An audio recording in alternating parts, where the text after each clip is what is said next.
Welcome to the Wall Street Lab podcast, where we interview top financial professionals and deconstruct their practices to give you an insider look into the world of finance.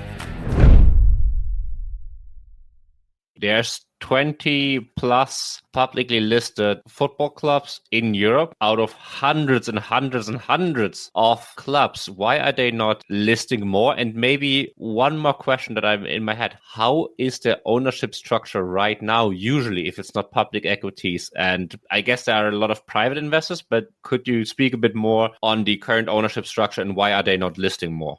Maybe I can go first with the second one because it's quicker and faster. So the ownership structure very much depends on the country. There are some countries with restrictions like Germany, where you have the 50+1 rule, meaning that local memberships have to retain majority of the clubs. And this is maybe one of the reasons why Germany, being one of the most financially safe and attractive and well-organized competitions, they are getting less attention from international investors. And then in other countries, you have different structures. It's funny because Spain is, from my point of view, the country that is doing the better financial control in all Europe. Even during the pandemic, most of the clubs in Europe there were cash flow positive. The level of debt is quite limited. And they are actually the closest thing that you can find to salary limits, like the ones you have in the US, in European football is in Spain. And you need this kind of salary limits for operating leverage to happen, which is something that I mentioned as a key part of all this story. So it's funny because Spain is the country that is doing the best financial control, but it's also the only country in the big 5 leagues in European football where there is no listed football club. You have listed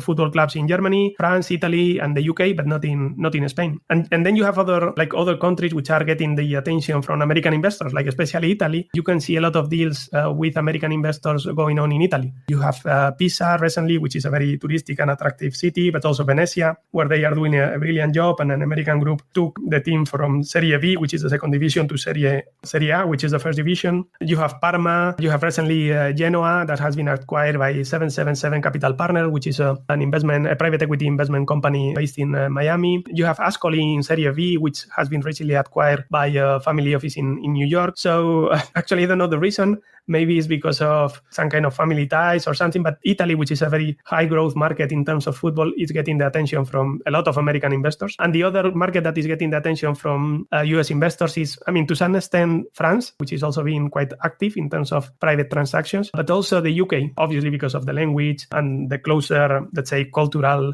ties with the US, which resulted also in the UK being a more expensive market for European football than other countries. And this leads to the answer of the first question, which is most of the transactions are still in the private market. And I really don't have a rational answer on why there are not more European football clubs that are listed. Probably should be more. As in any other sector, if you want to grow or if you want to pay down your debt, there are several options, and the stock exchange is one of them. But it's true that the portion of European football clubs that are going public is still very, very limited. Probably it's going to grow, and probably it has to do also with education. This is an industry where there is a lot of, let's say, lack of knowledge on the implications of some financial deals or transactions. And many times the fans think that if a club goes public and gets listed, maybe we'll lose a little bit of the romanticism. Fans lose a little bit of the control. And I think that there is still a lot of work to be done explaining that listing a club, which is many times already owned by a group of investors, can add, first of all, transparency, because obviously the clubs that are listed, they need to report to the financial regulator. And second, liquidity, meaning that some of these funds, maybe they can enjoy not only the success of the team on the field, but also the good financial performance of the field. So I think that I'm not saying that any single football club should consider going public, but I think is that public equity markets are a good alternative for many companies, including football clubs at this point.